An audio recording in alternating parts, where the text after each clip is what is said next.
Olá, seja muito bem-vindo, seja muito bem-vinda. Eu sou a Gabriela Varela, esse é o Videocast em Detalhes e aqui sempre com um convidado ou uma convidada, a gente analisa uma temática, uma notícia importante do momento. Hoje eu vou conversar com o professor Lucas Leite, que é doutor de Relações Internacionais na FAAP, né, professor doutor e pesquisador do Instituto Nacional de Ciência e Tecnologia para estudos sobre os Estados Unidos. Professor, muito obrigada por aceitar nosso convite. A gente vai conversar a partir de agora sobre a decisão da Justiça do Colorado, tornando Donald Trump ex-presidente inelegível. Obrigada, professor, por aceitar nosso convite. Imagina, eu que agradeço o convite, estou sempre à disposição.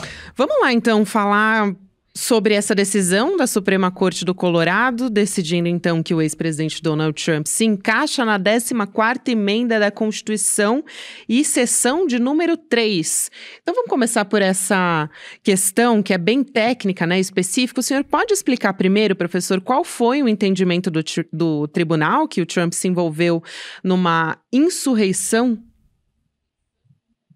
É isso mesmo. Existem, na verdade, mais de uma dezena de processos contra o presidente Donald Trump, ex-presidente Donald Trump, e alguns deles correm na Justiça Estadual. É o caso desse processo que agora corre na Justiça do Colorado. A Suprema Corte do Colorado reconheceu, aceitou, na verdade, a decisão de que houve o crime de insurreição, a violação, portanto, de insurreição, que nada mais é do que uma lei que se trata lá do final da Guerra Civil Americana, de 1865, que foi feita justamente para punir aqueles confederados, para punir aqueles que foram contra a União, que tentaram se rebelar contra a União, para que eles não pudessem ocupar outros cargos na presidência, nos governos estaduais, dentro desses governos estaduais, portanto, também é assim no governo federal. Isso é importante porque naquele momento fazia muito sentido, né? A União teria vencido, Abraham Lincoln o presidente do país no período da União, quando a União ganha a Guerra Civil, Guerra de Secessão, e todos esses confederados passam a ser julgados, tanto em justiças estaduais quanto na Justiça Federal dos Estados Unidos, pela Suprema Corte. E um dos pontos necessários para garantir com que o país passasse por isso de uma forma mais tranquila, ou que pelo menos não houvesse um processo de vingança, de tentativa de ocupar o poder para novamente tentar reverter as decisões, como, por exemplo, a importantíssima decisão relacionada ao fim da escravidão em todos os estados dos Estados Unidos. Para isso foi feita, então, essa seção 3 da 14ª emenda dos Estados Unidos, que prevê que qualquer um que tenha feito, em primeiro lugar, uma promessa, tenha feito um juramento relacionado a ocupar um cargo, nesse juramento, defender os Estados Unidos e a sua Constituição, se depois disso, esse mesmo indivíduo, ele tivesse revoltado, ter, na verdade, feito alguma insurreição, ter tentado contra a democracia americana, assim como as instituições americanas, então, a partir desse momento, feito esse juramento e feito isso depois, ele pode sim ser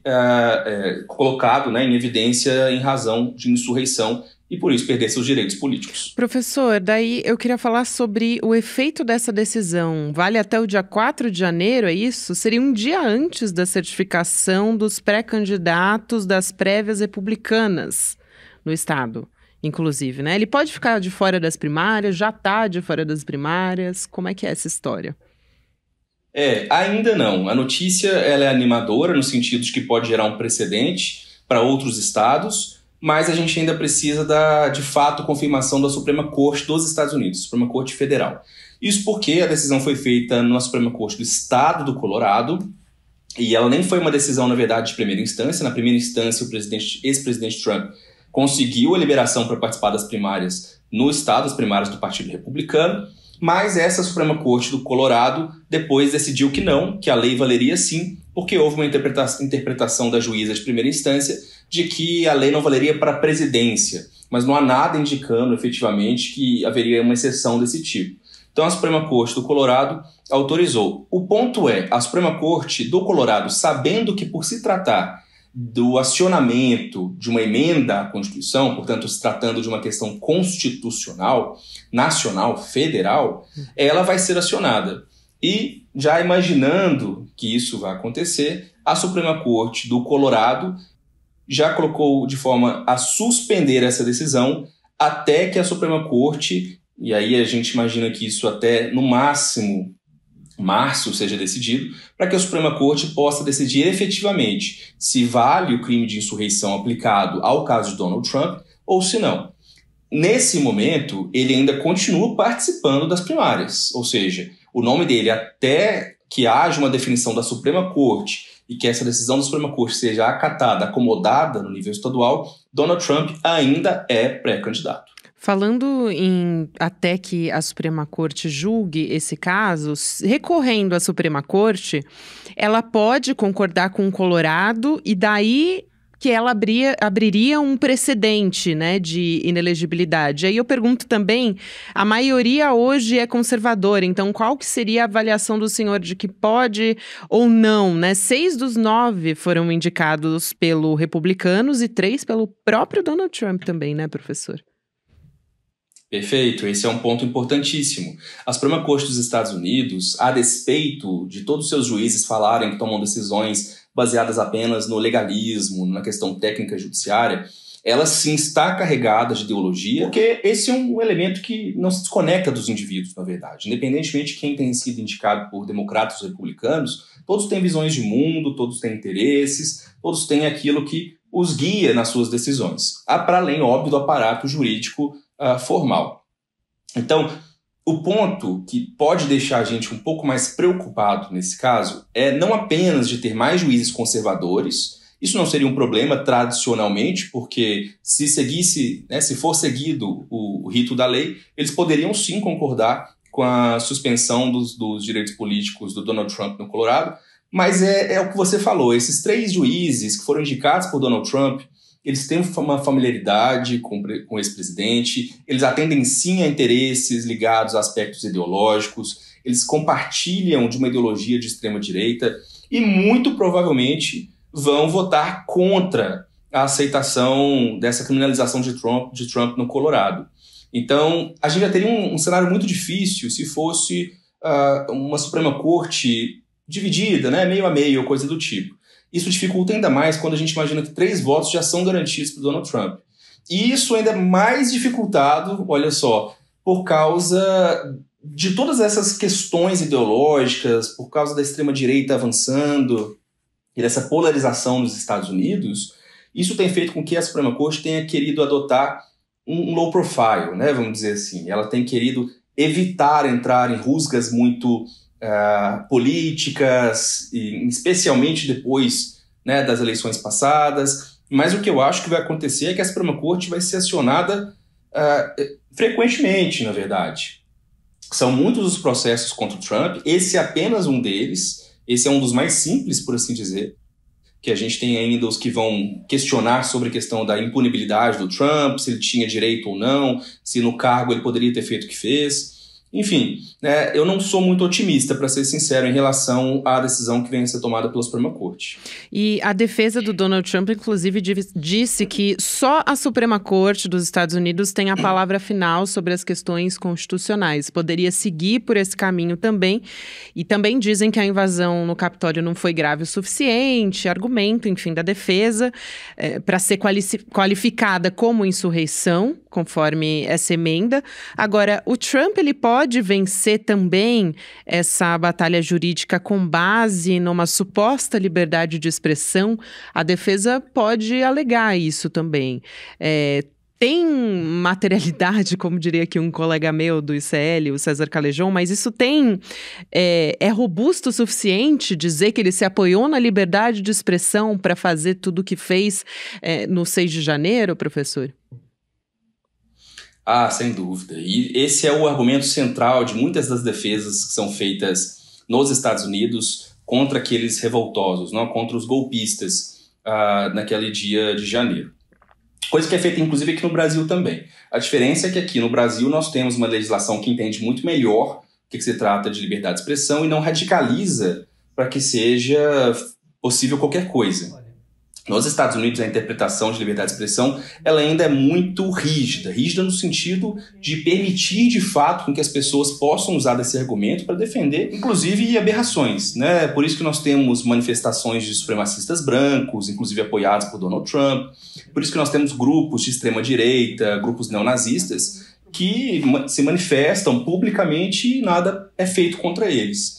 Né? Isso demonstra a dificuldade que é lidar com esse elemento da liberdade de expressão nos Estados Unidos, que tem muito a ver com a própria identidade americana, a forma como eles percebem a política, a cidadania, que estaria conectada, portanto, a essa lógica do liberalismo político, do liberalismo econômico, de que o cidadão, no seu individualismo metodológico, né, ele recai sobre ele todos esses elementos de decisão e que ele tem a prerrogativa, e inclusive de que se o Estado o tolhe, né, esse Estado ele deve ser combatido, deve ser retirado do poder, fazendo uma menção justamente a uns contratualistas anteriores que inspiraram tanto a Constituição americana e tanto do pensamento americano, né, John Locke, por exemplo.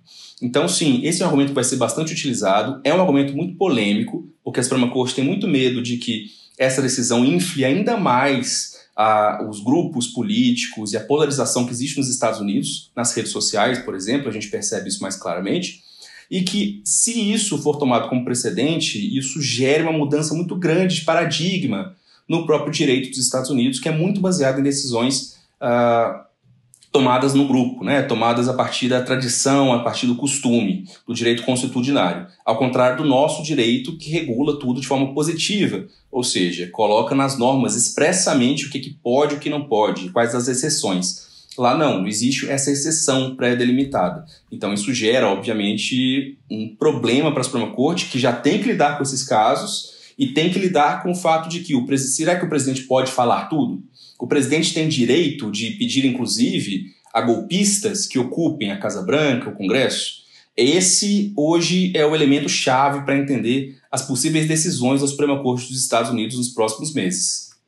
Professor, como que isso pode influenciar de forma concreta nas eleições presidenciais estadunidenses? Porque a gente está conversando aqui a respeito de ações que já foram protocoladas contra Donald Trump. Tem pelo menos 14 estados, em Michigan, inclusive a Suprema Corte Estadual vai decidir sobre esse mesmo caso em breve. E a gente tem o Donald Trump, que já tinha virado réu por conta do 6 de janeiro. Então, quanto de fato isso pode influenciar? Agora que a gente tem também esse avanço no sentido de um Estado entendendo como inelegibilidade, porque não é exatamente novo que tudo isso aconteceu, e ele também já estava sendo julgado por isso, né? Exatamente. O que é talvez novo nessa história toda é que seja usado uma norma da 14ª emenda que retrata um período muito anterior ao atual, né? A gente está falando do período da reconstrução, do pós-guerra civil, da ideia de criar uma unidade nacional. Então, talvez até de certa forma simbólico que seja resgatada essa ideia de anti-insurrecionismo. Agora, as projeções em termos de eleições, elas se tornam, na verdade, mais confusas. Porque se a gente tiver um cenário em que já está delimitado, que seria Biden versus Trump, algumas pesquisas indicam que o Biden teria uma prerrogativa maior, teria uma chance maior de vitória. Só que isso também pode ser combatido por outras pesquisas que dizem que não necessariamente, uma vez que a gente, de novo, não pode pensar em eleições americanas como voto popular. Lá o voto é indireto. O colegiado é escolhido em cada estado e esse colegiado depois, com uma quantidade específica de votos, vota no colégio eleitoral. Aquele que tem mais de 270 votos leva a presidência. Então, não adianta ter mais votos populares, isso não faz diferença alguma no sistema político dos Estados Unidos. E, na verdade, isso às vezes atrapalha, inclusive, na previsão de quem vai vencer uma eleição, como foi o caso da Hillary Clinton com o próprio Donald Trump. Então, se a gente pegar esse cenário, atualmente o cenário é positivo para os democratas, que isso vai enfraquecendo, vai tirando um pouquinho da capacidade do Trump de focar realmente na eleição e, portanto, ter que lidar com essas questões judiciárias o tempo todo. Só que aí vem um porém. Muitos analistas americanos, né, e aqui no Brasil também, têm indicado que uma possível saída de Donald Trump da corrida eleitoral na verdade, o cenário preferido do que a gente chamaria dos republicanos mais moderados, dos republicanos mais afeitos à democracia, ou que pelo menos querem buscar algum tipo de convenção, ou união nacional, ou coisa do tipo. Então, para o Biden, que é um candidato que não representa nada de positivo, vamos dizer, enquanto proposta, enquanto novidade. Pelo contrário, né? É um candidato que só é visto pelo não Trump. Ele é o candidato da oposição ao Trump. Então eu só voto em Biden porque eu não quero Trump. E hoje há, sim, também um enfraquecimento da figura do Biden. Já existe esse enfraquecimento em razão das questões de idade, há um etarismo relacionado a isso. Há também uma questão relacionada a como que o Partido Democrata não consegue criar novas lideranças. E também, agora, mais recentemente, a gente tem a questão de Israel e Palestina. Uma grande parte do eleitorado democrata não é a favor da continuidade do apoio a Israel da forma como ele acontece agora. Então, se a gente pegar todos esses elementos, na verdade a gente tem uma grande indecisão, uma dificuldade enorme de projetar qualquer cenário. Agora, se qualquer outro candidato for concorrer contra o Biden, é provável que o candidato democrata tenha mais problemas, justamente porque ele não representaria mais o não Trump. Ele representaria agora o Partido Democrata que envelhece, que não consegue mudar e que fala muito e faz muito pouco, de fato, em relação àquilo que promete. Tanto em termos climáticos quanto em termos econômicos. Apesar de a economia americana ter reagido muito bem aos últimos anos com o Joe Biden, ao contrário do que foi com Donald Trump. Inclusive, eu vou aproveitar que o senhor Joe Biden, professor, ele se pronunciou nessa quarta-feira, dia 20 de dezembro, sobre essa decisão a respeito do ex-presidente Donald Trump. Ele disse que certamente Trump apoiou uma insurreição. Falas vieram após, né, essa decisão que foi adotada pela Suprema Corte do Colorado. E ele disse, bom, apoiou certamente uma insurreição, não há nenhuma dúvida a respeito disso. E para ele é muito vantajoso que isso aconteça, mas justamente o senhor trouxe pontos aqui. Na pesquisa, ele vem se enfraquecendo, né, o Joe Biden como personagem nessa corrida eleitoral. Essa questão também de Israel é muito importante, porque apesar de não ser tão forte essas questões locais para uma decisão eleitoral, historicamente nos Estados Unidos, né, professor, e o senhor pode falar melhor a respeito disso, tem essa questão interna dentro do partido. Os democratas, existe essa espécie de cisão, né, em apoio ou não a Israel, em apoio aos palestinos. Então, isso também é muito importante. Agora, quanto isso pode realmente fortalecer Joe Biden? Porque pelo andamento das últimas pesquisas eleitorais, parece que o cenário não era muito positivo para ele. Como a gente disse também, essa história a respeito do 6 de janeiro não é exatamente uma novidade, inclusive fortalece muitas vezes a base do Trump. Ele já voltou a fazer discursos antimigratórios muito fortes, ele já está voltando a ser bastante agressivo nessa campanha eleitoral, né, professor? É verdade. Donald Trump ele não tem perdido tempo. Na verdade, do momento em que ele perdeu a eleição, ele já entrou em processo eleitoral, vamos dizer assim. Ele já está em campanha há muito tempo, né? E o problema dele talvez seja justamente esse, porque enquanto foi presidente, permaneceu em campanha. Havia nada de proposta, efetivamente. Havia um processo de desconstrução de políticas públicas, voltadas principalmente para a população mais pobre, para a população negra, LGBTQIAPN+, a questão da população trans e imigrantes, né, que hoje é uma das pautas mais importantes do país. Mas veja, como a pauta externa também ganhou muita força nos debates presidenciais, justamente em relação à ideia do custo que os Estados Unidos teriam em relação a essa ideia de essa polícia do mundo, ou de manutenção de apoio a determinados países, de envio de armas, de investimento mesmo na indústria de defesa, coisa do tipo. E chama atenção, portanto, hoje a questão da Ucrânia e a questão de Israel. Então hoje, se nós pegarmos o eleitorado democrata, ele tende a ser mais crítico dessa questão. Mas uma grande parte dos deputados, senadores democratas, ainda assim apoiam as decisões de Joe Biden. O que mostra que há uma certa dissonância em relação ao eleitorado com seus representantes. Isso também pode ser um ponto bastante negativo. Há muitas manifestações nas redes sociais que apontam para a ideia de que as pessoas não querem mais votar no Joe Biden em razão de tudo isso que tem sido feito. Eles percebem o genocídio que acontece em Gaza, eles veem o quanto, né, que é dado de apoio para Netanyahu, por exemplo, as suas políticas de extrema-direita, e isso chama a atenção justamente por causa do discurso tradicional que nós conhecemos em política americana de 2 pesos e 2 medidas. Ou seja, aqueles que a gente sabe que não são democratas, que não cumprem o direito internacional, mas que a gente precisa deles por razões geopolíticas várias. Então, em relação a esse eleitorado, eu tenho a impressão de que o Biden, de fato, ele também tem se desidratado e que Trump tem tentado capitalizar aqueles eleitores que votaram no Biden de uma forma a tentar só mudar o que tinha acontecido. Ou seja, aqueles chamados swing voters, né? Aqueles eleitores que votam muito a depender da economia, do contexto. E o contexto atual é uma polarização que parece não terminar. Pelo contrário, a figura do Donald Trump, o trumpismo, ele veio para ficar e duvido muito que nos próximos anos venha acabar. Professor, só trazer mais 2 elementos aqui de informação para a nossa história, porque eu falei agora há pouco que em Michigan a Suprema Corte Estadual vai decidir a respeito disso em breve.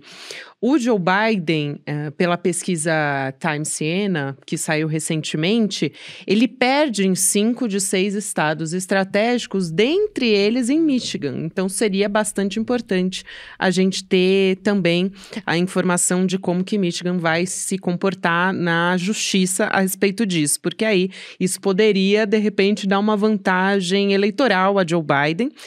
Mas tem também a história do impeachment, né? Como que vai funcionar o processo de impeachment do Biden, que também é bastante recente. Agora, de dezembro, os deputados republicanos, eles têm maioria na Câmara, conseguiram aprovar a abertura de um inquérito no processo de impeachment contra Joe Biden, né? É verdade. A gente percebe que essa polarização ela é justamente o que marca, portanto, qualquer governo dos últimos 16 anos, pelo menos.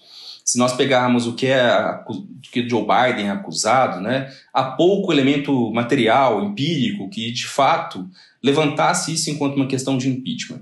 E o impeachment nos Estados Unidos é algo muito difícil, muito difícil. Nem com o Andrew Johnson, lá atrás, né, o presidente justamente da reconstrução da Guerra Civil, do final da Guerra Civil, que assume depois de Abraham Lincoln, ele era odiado por todo o Congresso, tanto democratas quanto radicais republicanos tradicionais, e preferiram fazer o quê? Simplesmente vetar tudo que viesse dele. Então não foi feito o pedido de impeachment. Chegaram a fazer um pedido de impeachment, mas não passou. E veja, num cenário muito positivo para que isso acontecesse. Em outros momentos, a mesma coisa. Mais recentemente, o próprio Donald Trump, né, tentaram fazer, inclusive, pedidos de impeachment com o Barack Obama. Esses pedidos de impeachment, eles exigem um período, um tempo, um preparo, uma defesa que é muito longa e demanda muito, muito, muito custo político. Dos dois lados. Porque a primeira impressão que fica também para o eleitorado é a seguinte: bom, se vocês estão buscando impeachment, né, vocês não poderiam estar fazendo outras coisas melhores para a população americana? Vocês não poderiam estar buscando resolver, de fato, pendências bipartidárias, questões econômicas, investimento, a questão da China, que eles adoram falar, que é o grande elemento atual de política externa?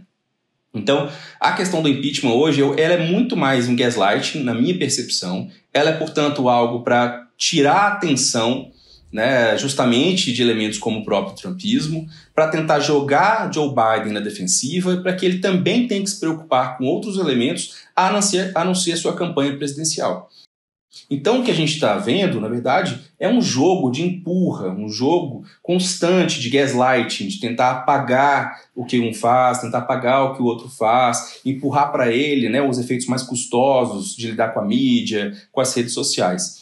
Então, nesse caso, eu acho difícil que haja, de fato, um impeachment, especialmente porque o mandato dele já está acabando. Isso, se o seu mandato é renovado, esse pedido teria que ser refeito, reaprovado. Então, agora, né, o que de fato preocupa, e você colocou muito bem, é em Michigan. Michigan faz parte daqueles estados que anteriormente já tinham votado com Trump, se eu não me engano, e depois voltaram a votar com Biden, né, ali do Nordeste dos Estados Unidos, que é de onde vem muitos votos de colegiado e é onde a gente tem essa massa trabalhadora muito conectada à indústria, que é um setor que o Trump resolveu renovar, mas renovar às custas de muito subsídio, renovar indústrias que poluem muito e que já tinham saído dos Estados Unidos por uma série de razões. Então, Biden efetivamente não tem muito o que fazer nesse caso, a não ser que ele queira se deslocar do seu discurso político em relação às questões ambientais, às COPs e tudo mais, que supostamente é um tema de importância para o seu governo. Então, perder... Perdão, professor, desculpa, não, imagina. Pode concluir, por favor.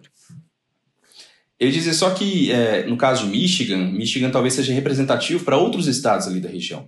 Agora, o Trump perder o direito de ser candidato nas primárias de Michigan e Colorado, ainda assim não significa que ele vai perder sua indicação como candidato à presidência, né? Especialmente no caso de um estado como Michigan, né, que ainda assim a gente pode falar que hoje em dia é um purple state, que ele não é nem mais republicano, nem mais democrata, ele já fica nessa virada. Geórgia, Flórida também, a gente já pode colocar assim.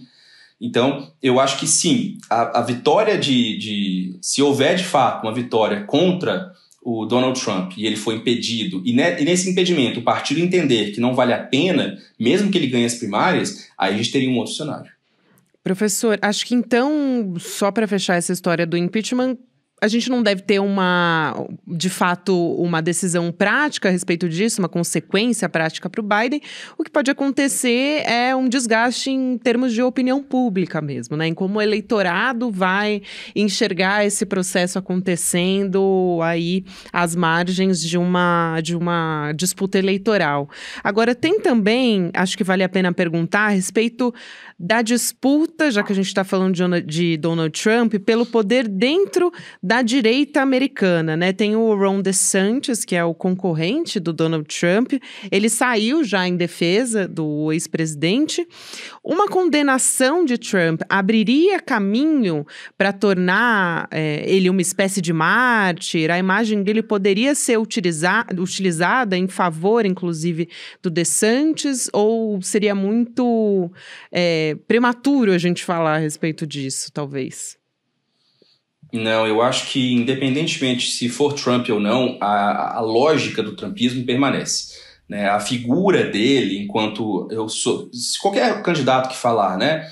Eu sou o que vem depois, eu sou quem vai herdar o trumpismo, eu sou quem vai dar a renovação, eu sou quem vai continuar aquilo que o Trump não pôde, porque foi muito injusto. Isso por si só já carrega um discurso por trás, já carrega um discurso da extrema-direita, um discurso, na verdade, de fechamento do país, um discurso voltado a combate a minorias, a aceitação de discursos contrários a direitos LGBTQIA+, e de outros grupos minoritários nos Estados Unidos. Significa voltar, portanto, à ideia tradicional do WASP, White Anglo-Saxon Protestant, né? O americano enquanto aquele protestante, branco, anglo-saxão, e ele é o permitido a ser americano efetivamente, a ter os direitos e os privilégios. Esse é o discurso do Trump. Com esse discurso que ele consegue atrair esse eleitorado. E o DeSantis sabe disso, tem feito, portanto, discursos inclusive mais duros em alguns momentos do que Donald Trump fez anteriormente, e em boa parte dos próprios republicanos tem adotado um discurso cada vez mais radicalizado. O partido tem se radicalizado. Existem, inclusive, artigos científicos que questionam se hoje o Partido Republicano estaria se aproximando de um discurso mais próximo da extrema-direita de partidos como o de Le Pen ou a AfD na Alemanha, do que efetivamente da sua história enquanto partido que falava muito da ideia de união nacional, que falava muito sobre elementos clássicos, né? Foi o partido que efetivamente acabou com a escravidão. Então veja como as coisas mudam, né? E hoje em dia, essa ideia do Partido Republicano, mesmo seus mais moderados hoje estão preferindo radicalizar um pouco o seu discurso em razão da necessidade, né? De se manter conectados a Trump e de segurar esse eleitorado que é também mais radical.